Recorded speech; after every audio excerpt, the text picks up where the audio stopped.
CEC বলেছে vote দিতে না পারলে চিৎকার দিবেন, আমরা সিসিটিভি দেখে ব্যবস্থা নিব। এখন ওই যে চরমোনাইয়ের উনি যে মার খেলো, আওয়ামী লীগ যে তাকে মারলো, হ্যাঁ পিটালো, তো উনি কি চিৎকার দিয়ে? আসসালামু আলাইকুম, আপনার সবাই কেমন আছেন? আশা করছি সবাই ভালো আছেন। তবে আপনার কাছে দেখাবো চরমোনাই ফিরের পর হামলার বিষয় নিয়ে টক শোতে কি বললেন এক নেত্রী, যা শুনলে আপনারা অবাক হয়ে যাবেন। আর এইদিকে চরমোনাই ফিরের পর হামলা নিয়ে একই তথ্য দিলেন ডক্টর ফয়জুল হক।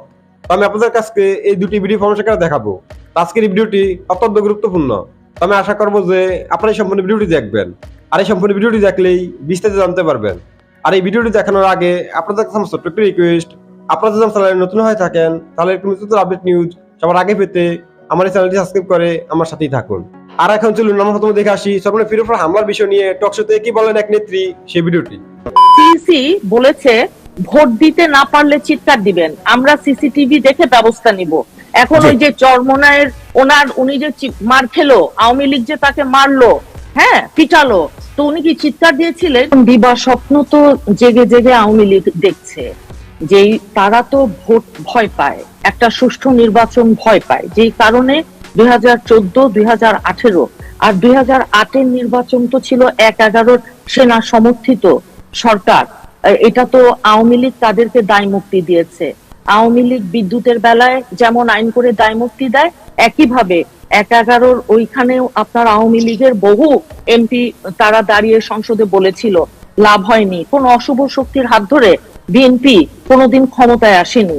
1/11 সরকারের বেলায় আওয়ামী লীগ বলেছিল আমাদের আন্দোলনের ফসল। এরশাদ সাহেবের বেলায় আওয়ামী লীগ বলেছে উই আর নট আনহ্যাপি। দেখেন 86-তে জামাতকে নিয়ে জাতীয় পার্টির অধীনে নির্বাচনে গিয়েছিল আওয়ামী লীগ, বিএনপি যায়নি।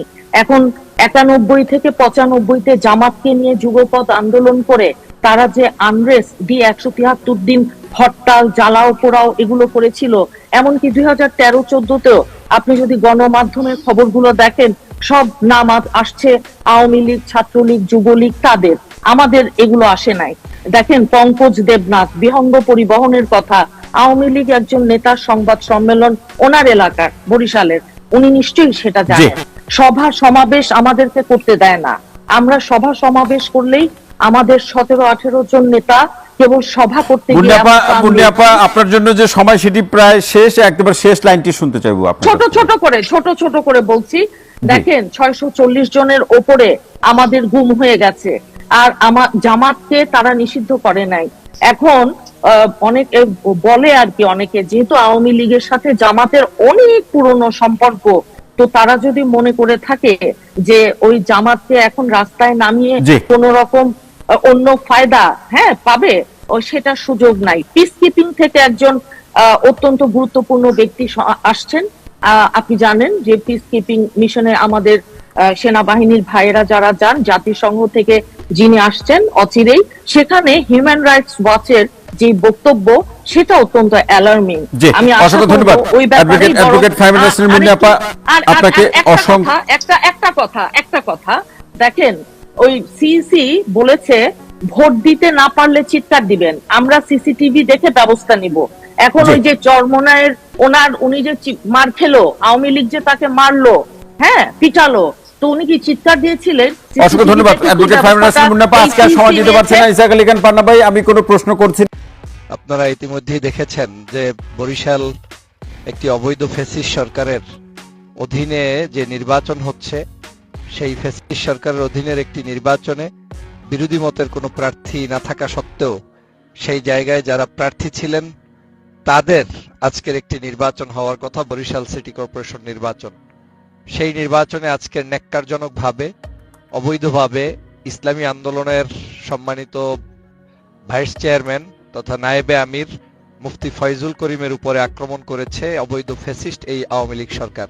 আমি শুরুতেই আপনাদেরকে একটি কথা ক্লিয়ার বলে দিতে চাই, দল মুফতি ফয়জুল করিম সাহেবের ইসলামী আন্দোলন, আমার দল সম্পূর্ণ ভিন্ন আরেকটি দল, কিন্তু একজন মানুষ হিসাবে কোনোভাবে কোনো অবস্থায় এইভাবে মেনে নেওয়া যায় না যে অবৈধ ফ্যাসিস্ট শেখ হাসিনা সরকার যেটা করছে। আজকে তিনি একটি নির্বাচন করেছেন, সেটা তার দলের ব্যাপার, তার নিজস্ব ব্যাপার, কিন্তু সেই ব্যক্তি তার ভোট বা তার নিজের ভোটারদেরকে ভোট দেওয়ার অধিকার তো তিনি জানতে চাইতে পারেন। আমি যতটুকু জেনেছি তিনি একটি কেন্দ্রে গিয়েছেন, তিনি সেখানে গিয়ে জানতে চেয়েছেন যে আমার ভোটারের এখানে নিয়ম কানুন মেনে আপনারা ভোট দিবেন, আপনারা আওয়ামী লীগ, ছাত্রলীগ, যুবলীগের নেতারা এখানে কি করেন, আপনারা এখানে ভিতরে কেন ঢুকবেন, বা এখানে 200 গজের মধ্যে থেকে আপনি কেন ভোট চাবেন। এতটুকু কথা কিন্তু গত 14 বছর পর্যন্ত বিরোধী মতের সকল মানুষই বলছি। আমরা নির্বাচনে সরাসরি অংশগ্রহণ করি নাই, আমার দল অংশগ্রহণ করে নাই, কিন্তু আমরা কিন্তু জাতিকে প্রত্যেকটি বিষয়ে সতর্ক করছি যে আজকের কি অবস্থাটা তারা তৈরি করছে। আজকের আওয়ামী লীগ ফ্যাসিস্ট সরকার বরিশালে এই সামান্যতম একটি মেয়র ইলেকশন পর্যন্ত যারা সহ্য করতে পারে না, তারা বাংলাদেশে কিভাবে কোন অবস্থায় সুষ্ঠু নির্বাচন দেবে আপনি বলেন। আমি সবসময় বলি যে আমাদের আদর্শিক জায়গায় ভিন্ন থাকবে, কিন্তু আমাদের একটি জায়গায় ঐক্যবদ্ধ প্রচেষ্টা লাগবে, সেটা হচ্ছে এই ফ্যাসিজমের বিরুদ্ধে। অবৈধ এই ফ্যাসিস্ট শেখ হাসিনা সরকার আজকে চরমনার পীরের গায়ে হাত তুলেছে, তার সরকারের নেতাকর্মীরা আজকে চরমনার পীরের গায়ে ইট পাটকেল নিক্ষেপ করেছে, সরাসরি তাকে রক্তে রঞ্জিত করেছে, আমাকে ব্যথিত করেছে। চরমনার পীরের গুন্ডা বাহিনী, গুন্ডা লীগ, তোদেরকে হুঁশিয়ার উচ্চারণ করে দিতে বলে চাই। চরমনার পীর সাহেব আমার পীর নয়, আমি তার মুরিদ নই, কিন্তু চরমনায়ের পীরের এই রক্তের বদলা তোদেরকে দিতে হবে। চরমনায়ের পীর সাহেবের মানে বিন্দু মাত্র সামান্যতম ওর শরীরের একটি পশমের যোগ্যতা ওই ছাত্রলীগ, আওয়ামী লীগ, যুবলীগ, গুন্ডা বাহিনীর একজন আর নেই। তোমরা কারা নব্য আওয়ামী লীগ যারা আজকের এই বরিশালের রক্তে রঞ্জিত করেছো? বরিশালের সামান্য তুমি হাত পাখা কিংবা তাদের প্রার্থীকে তুমি একটু সামান্য মেনে নিতে পারো নাই? তুমি তাকে ভোটটা সুষ্ঠু মতো দিতে পারো নাই? এত ভয় কেন? এত উন্নয়ন করেছো, পদ্মা সেতুর গল্প শুনিয়েছো না? সারা দিন তো, গত কয়েকদিন পর্যন্ত স্কুল কলেজ, এমনকি ছোট্ট ছোট্ট স্কুলের শিশুমণিদের কলেজ স্কুলগুলোতে ঢুকে ঢুকে তোমরা লিফলেট বিতরণ করে ভোট চেয়েছো। তোমরা তো মানবাধিকার লঙ্ঘন করেছো, তোমরা তো শিশুদের অধিকার লঙ্ঘন করেছো, শিক্ষাঙ্গনগুলোকে কলুষিত করেছো। তারপরেও তোমাদের ভোট পাওয়ার এত মানে তোমাদের কোনো আস্থা নেই জনগণের উপরে?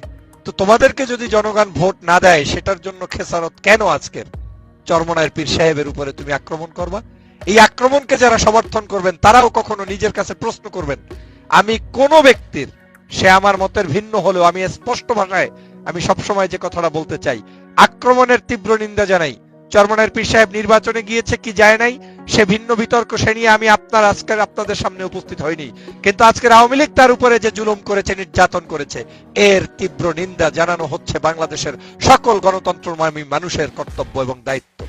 একটি জায়গায় ভোট হতে পারবে না, একটি জায়গায় ভোট সেন্টারে তিনি গিয়ে ভোট চাইতে পারবেন না। তিনি কি বাংলাদেশে ভেসে এসেছেন? চরমনায়ের পীর সাহেবের কি ব্যাকগ্রাউন্ড নেই বাংলাদেশ? আমি আশা করছি যে আপনারা সবাই ভিডিও দেখেছেন আর সরমনাই পীরের উপর হামলার বিষয় নিয়ে ডক্টর ফয়জুল হক কি বলেছেন সেটি বুঝতে পেরেছেন। আপনাদের যদি বিষয়ে কোনো মতামত থাকে আমাকে অবশ্যই কমেন্টে জানাবেন। আর আপনারা যদি আমার চ্যানেলে নতুন হয়ে থাকেন তাহলে আমার এই চ্যানেলটি সাবস্ক্রাইব করে আমার সাথেই থাকুন। তো দেখা হচ্ছে পরবর্তী ভিডিওতে।